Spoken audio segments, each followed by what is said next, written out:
Hello everyone. Drama की starting में हम अपनी फीमेल लीड आशिन को देखते हैं जो कि बारिश में रोड की साइड पर खड़ी होती है।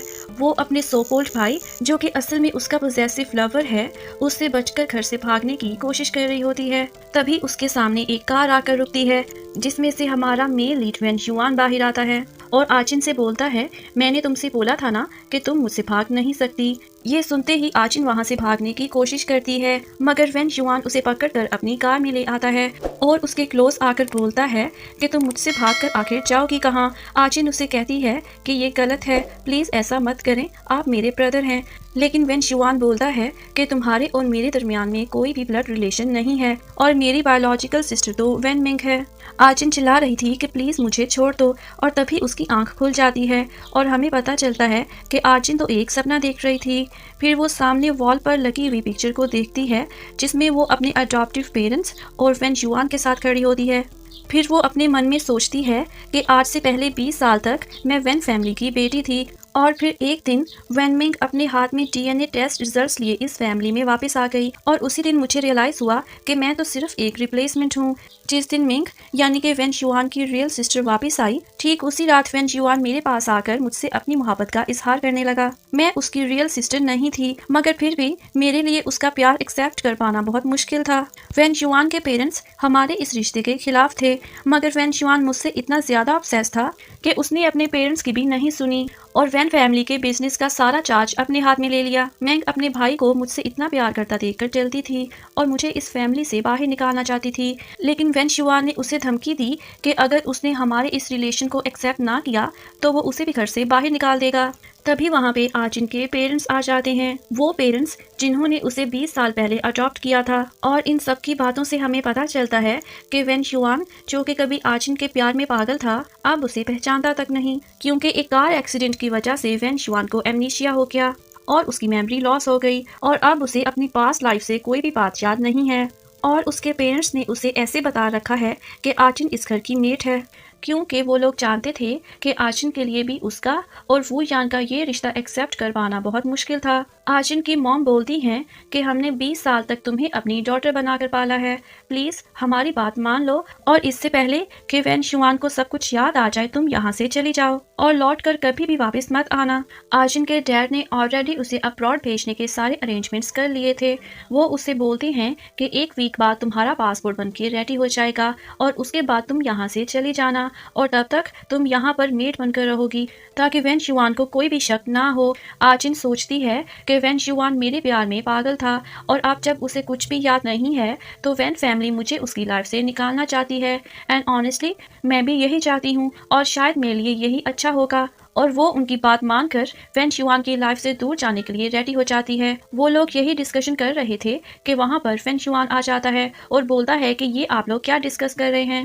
तो मॉम बहाना बनाती है कि हमें बस मेड से कुछ बात करनी थी और फिर वो आचिन को वहाँ से जाने का बोलती हैं। आचिन वहाँ से जाने लगती है कि वो युआन को कुछ फील होता है और वो उसे रोक लेता है। वो इसे स्मेल करके बोलता है कि तुमने कौन सा परफ्यूम यूज किया है। तभी आचिन को एक फ्लैशबैक आता है कि पहले जब वेन युआन ठीक था तो उसे आचिन का नेचुरल बॉडी ऑर्डर बहुत पसंद था और वो जब भी उसके पास आता था तभी उसे यही पूछता था कि तुमने कौन सा परफ्यूम यूज किया है। और ये सुनते ही आचिन डर जाती है और उसे ऐसा लगता है कि जैसे वेन युआन को सब कुछ याद आ गया हो। वेन युआन अपनी मेमोरी लॉस के बाद भी आचिन से यही क्वेश्चन करता है। इससे पहले कि आचिन कुछ बोल पाती वेन युआन उससे बोलता है कि आइंदा ये वाला परफ्यूम मत लगाना, तुम एक मेड हो इसीलिए मेड बनकर ही रहो, ऐसे परफ्यूम यूज करके दूसरों को अपनी तरफ सेड्यूस करने का तो सोचना भी मत। जिस पर आचिन बोलती है जी यंग मास्टर और फिर वो वहाँ से चली जाती है।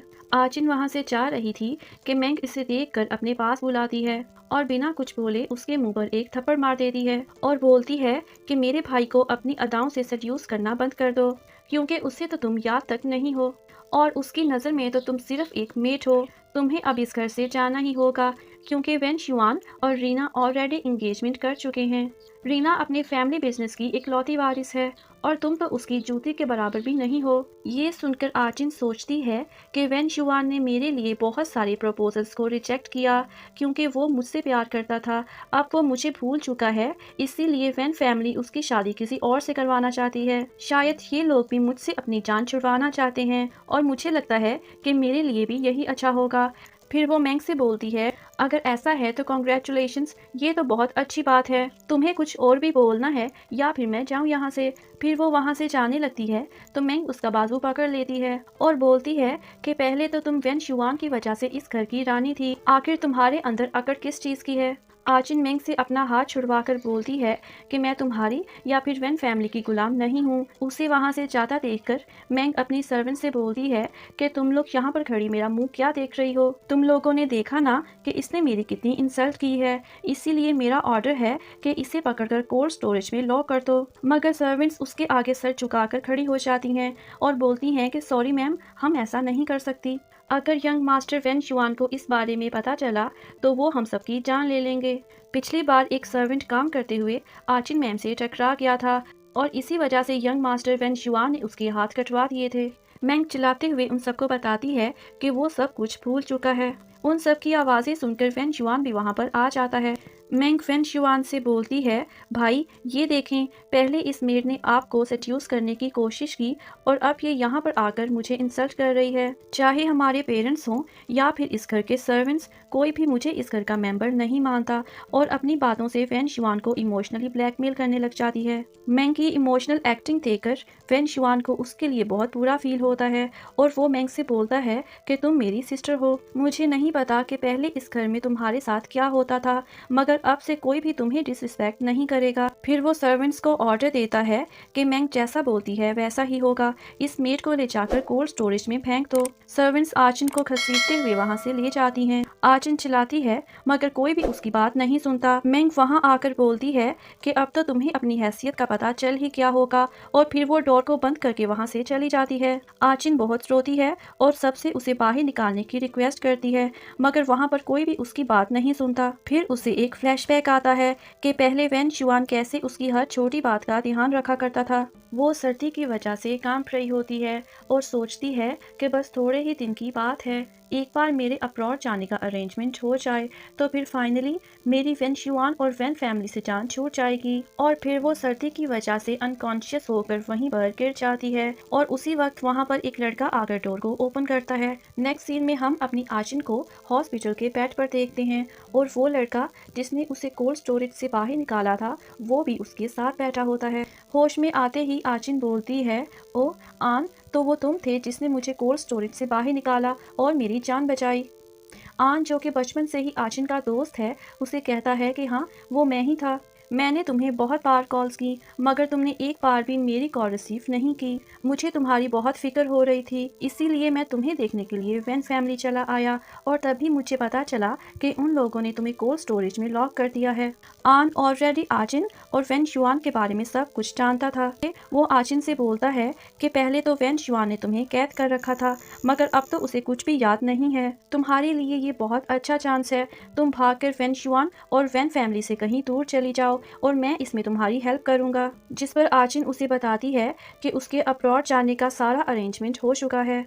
एक बार उसका पेपर वर्क कंप्लीट हो जाए फिर वो हमेशा के लिए इस कंट्री को छोड़कर यहाँ से चली जाएगी। ये सुनते ही आंदो एक्साइटेड हो जाता है और आचिन को पकड़कर बोलता है, क्या क्या कहा तुमने? तुम सच कह रही हो ना? आचिन अनकंफर्टेबल फील करती है तो वो अपने हाथ हटा लेता है और बोलता है, आई एम सॉरी, मैं कुछ ज़्यादा ही एक्साइटेड हो गया था। आई होप कि तुम मेरी फीलिंग्स को समझ पाओ। इतने सालों में तुम्हें पता तो चल ही क्या होगा कि मैं तुम्हारे बारे में क्या फील करता हूँ। मतलब इनडायरेक्टली आन आचिन से अपना लव कन्फेस कर रहा होता है। आचिन अपने मन में सोचती है, ऑफ कोर्स मैं सब जानती हूँ मगर आज तक जितने भी लोगों ने मेरे पास आना चाहा या फिर घर से भागने में मेरी हेल्प की उन सबको अपनी जिंदगियों से हाथ धोना पड़ा।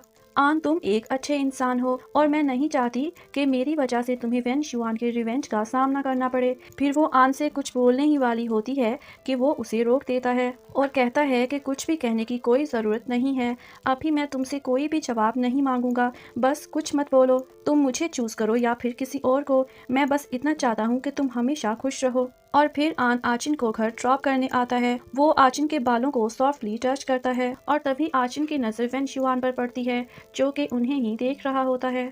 आचिन उसे देखते ही डर जाती है और जल्दी से आन को वहां से वापस भेज देती है। फिर वो नजरें झुकाए वेन शिवान को इग्नोर करते हुए घर के अंदर जा रही थी कि वेन शिवान उसे रोक लेता है और बोलता है कि घर में रीना की बर्थडे पार्टी चल रही है, जाओ और जाकर गेस्ट्स को ड्रिंक सर्व करो। ये सुनकर आचिन चुपचाप उसके पास से गुजर जाती है। आचिन के गुजरते ही वेन शिवान को कुछ याद आने लगता है और वो सोचता है कि जब भी ये लड़की मेरे पास होती है तो मुझे अजीब सा फील क्यों होता है, बिल्कुल ऐसा जैसे कि मैं इसे जानता हूँ। वो आचिन को फॉलो करते हुए घर के अंदर आ जाता है, जहाँ पर मिंग तो रीना यानी कि वेन शिवान की फियांसे के पास खड़ी होकर इसकी तारीफों में पुल बांध रही होती है। जब रीना की नजर आचिन पर जाती है तो वो मिंग से पूछती है कि ये लड़की अभी यहाँ पर क्या कर रही है, जिस पर मिंग इसे बताती है कि उसे मॉम डैड ने वेन शिवान की वजह से यहाँ पर रोक कर रखा है ताकि वेन शिवान को कोई भी शक ना हो। एक बार उसका पासपोर्ट आ जाए तो फिर वो यहाँ से चली जाएगी। फिर रीना आचिन के पास आकर इसे नीचा दिखाने लग जाती है